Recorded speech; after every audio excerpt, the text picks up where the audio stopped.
Hi friends, എല്ലാവർക്കും പുതിയൊരു വീഡിയോയിലോട്ട് സ്വാഗതം. ഇന്ന് ഞാൻ ഉണ്ടാക്കാൻ പോകുന്നത് ചിക്കൻ ചുക്കയാണ്. ഇത് വളരെ എളുപ്പത്തിൽ തന്നെ ഉണ്ടാക്കിയെടുക്കാൻ പറ്റും. ഇതൊരു ചെട്ടിനാടൻ വിഭവമാണ്. നല്ല ടേസ്റ്റി ആയിട്ടുള്ളൊരു റെസിപ്പിയാണ്. അതുപോലെ തന്നെ കുറച്ച് ചേരുവകൾ മാത്രം മതി ഇതിന് വേണ്ടിയിട്ട്. അപ്പോൾ നമ്മൾക്ക് റെസിപ്പിയിലോട്ട് കിടക്കാം. ഇതിന് വേണ്ടിയിട്ട് ഞാനൊരു 250 ഗ്രാം ചിക്കൻ എടുത്തിട്ടുണ്ട്. നന്നായിട്ട് വാഷ് ചെയ്തിട്ടുണ്ട്. ഇതിലോട്ട് കറിവേപ്പില ചേർക്കുകയാണ്. കൂടുതൽ എത്ര വേണമെങ്കിലും കറിവേപ്പില ചേർക്കാം, അതാണ് ഇതിൻ്റെ ടേസ്റ്റ്. പിന്നെ ഒരു സ്പൂൺ ഇഞ്ചി വെളുത്തുള്ളി പേസ്റ്റ്, ആവശ്യത്തിന് ഉപ്പ് ചേർക്കുന്നുണ്ട്. പിന്നെ നമ്മൾ 1 ടീസ്പൂൺ മുളക് പൊടി, 1/4 ടീസ്പൂൺ മഞ്ഞൾപ്പൊടി, 1/2 ടീസ്പൂൺ കുരുമുളക് പൊടി, 1/4 ടീസ്പൂൺ ജീരകത്തിൻ്റെ പൊടി, അതുപോലെ 1/2 ടീസ്പൂൺ പെരിഞ്ജീരകത്തിൻ്റെ പൊടി, പിന്നെ ഗരം മസാല 1/2 ടീസ്പൂൺ. അപ്പോൾ ഇത് ചേർത്ത് നന്നായിട്ട് മിക്സ് ചെയ്ത് വെക്കണം. മിക്സ് ചെയ്തിട്ട് നമ്മൾ 1 മണിക്കൂറാണ് വെക്കേണ്ടത്. 1 മണിക്കൂറോ 2 മണിക്കൂറോ കൂടുതൽ വെക്കാം. ഞാൻ 1 മണിക്കൂർ വെച്ചിട്ടാണ് ഉണ്ടാക്കുന്നത്. അപ്പോൾ ആ സമയം കൊണ്ട് നമ്മൾക്കിനി ഉള്ളി ഞാൻ ഒരെണ്ണം എടുക്കുന്നുണ്ട്, സവാള. ഇത് ചെറുതായിട്ട് നമ്മൾ നീളത്തിൽ അരിയുക, സാധാരണ അരിയുന്ന പോലെ. എന്നിട്ട് പാൻ അടുപ്പത്ത് വെച്ചതിന് ശേഷം സവാള നമ്മൾക്ക് വഴറ്റിയെടുക്കുകയാണ് ചെയ്യേണ്ടത്. എണ്ണ ഒഴിച്ചിട്ട് വഴറ്റിയെടുക്കുകയാണ് ചെയ്യേണ്ടത്. ഇത് കുറച്ച് സമയം എടുക്കുവേ.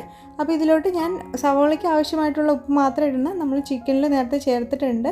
അപ്പോൾ ഈ ചിക്കൻ ഉണ്ടാക്കുമ്പോൾ നമ്മൾ സാധാരണ വഴറ്റുന്ന പോലെയല്ല, കുറച്ചുകൂടെ എക്സ്ട്രാ ആയിട്ട് നമ്മൾ വഴറ്റണം സവാള. നല്ലത് ഈ ഒരു കളറാവണം. നല്ല നമ്മൾ ബിരിയാണിക്കൊക്കെ ലാസ്റ്റ് ഇടത്തില്ലേ സവാള, ആ ഒരു രീതിയിൽ ഫ്രൈ ചെയ്തെടുക്കുന്നതായിരിക്കും കൂടുതൽ നല്ലത്. അപ്പോൾ ഇത് നല്ല കാരമലൈസ്ഡ് ആയിട്ടുള്ള ഒരു രീതിയിലാണ് ഇപ്പം ഉള്ളി സവാള വന്നിരിക്കുന്നത്, വഴണ്ട് വന്നിരിക്കുന്നത്.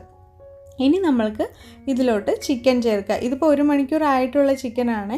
1 മണിക്കൂർ കഴിഞ്ഞതിന് ശേഷം നമ്മൾക്ക് ചേർക്കേണ്ട, മിനിമം 1 മണിക്കൂറെങ്കിലും ചെയ്ത് വെക്കണം, എന്നാലാണ് നല്ല ടേസ്റ്റ് ഉണ്ടാവുള്ളൂ. അപ്പോൾ ഇനി ഇത് നമ്മൾ നന്നായിട്ടൊന്ന് മിക്സ് ചെയ്യുക.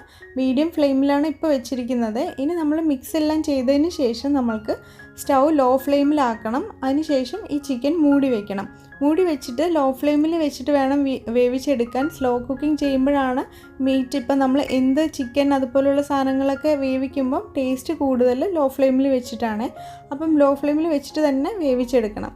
ഞാനിപ്പോൾ ഇതേ 30 മിനിറ്റ് കഴിഞ്ഞു ലോ ഫ്ലെയിമിൽ വെച്ചിട്ട് വേവിച്ചെടുത്ത് മൂടി തുറന്ന് നോക്കിയിട്ട് അതിനുശേഷം ഇച്ചിരി വെള്ളം ഉണ്ടാവുമല്ലോ, അപ്പോൾ അത് നമ്മൾ നന്നായിട്ട് ഇങ്ങനെ മിക്സ് ചെയ്തിട്ട് അതിനൊന്ന് വരട്ടിയെടുക്കണം. വെള്ളം ഗ്രേവി കൺസിസ്റ്റൻസിയിൽ വേണമെങ്കിൽ അങ്ങനെയും നിങ്ങൾക്ക് അത്രയും തന്നെ മിക്സ് ചെയ്യേണ്ട ആവശ്യമില്ല, അങ്ങനെ എടുക്കാം. പക്ഷേ ഇത് ചുക്ക എന്ന് പറയുമ്പം, ചിക്കൻ ചുക്ക എന്ന് പറയുമ്പോൾ കുറച്ച് ഡ്രൈ ആയിരിക്കും, കുറച്ചല്ല നല്ല ഡ്രൈ ആയിരിക്കും. അപ്പം അതുകൊണ്ട് ഞാൻ നല്ല ഡ്രൈ ആക്കിയിട്ടാണ് എടുത്തിരിക്കുന്നത്. അപ്പം ഇവിടെ ശ്രദ്ധിക്കേണ്ടത്, നമ്മൾ 30 മിനിറ്റ് സ്ലോ കുക്കിംഗ് ചെയ്യണം, ലോ ഫ്ലെയിം വെച്ചിട്ട് ചെയ്യണം, അത്രയേ ഉള്ളൂ. അപ്പോൾ ഇത് നമ്മുടെ നല്ല ടേസ്റ്റി ആയിട്ടുള്ള ചിക്കൻ ചുക്ക റെഡി ആയിട്ടുണ്ട്. നല്ല കാണുമ്പോൾ തന്നെ അറിയാൻ പറ്റും, നല്ല ഡ്രൈ ആയിട്ടായിരിക്കുന്നത്. ഇത് നിങ്ങൾക്ക് ചുമ്മാ സ്റ്റാർട്ടറായിട്ട് വേണമെങ്കിലും ഉപയോഗിക്കാം, ഇല്ലെങ്കിൽ ചപ്പാത്തിയുടെ കൂടെയും ചോറിൻ്റെ കൂടെ ഒക്കെ ഉപയോഗിക്കാൻ പറ്റുന്നൊരു ടേസ്റ്റി ആയിട്ടുള്ളൊരു റെസിപ്പിയാണ്. എല്ലാവരും ഇത് ട്രൈ ചെയ്ത് നോക്കണം. അപ്പോൾ ഈ വീഡിയോ ഇഷ്ടപ്പെട്ട് കഴിഞ്ഞാൽ എല്ലാവരും ലൈക്ക് ചെയ്യാനും ഷെയർ ചെയ്യാനും, അതുപോലെ തന്നെ സബ്സ്ക്രൈബ് ചെയ്യാത്തവരാരെങ്കിലും ഉണ്ടെങ്കിൽ അത് സബ്സ്ക്രൈബ് ചെയ്യാനും മറക്കരുത്. അപ്പോൾ ഇനി അടുത്തൊരു വീഡിയോയിൽ അടുത്തൊരു റെസിപ്പി ആയിട്ട് വരാം. അതുവരെ ബൈ ബൈ.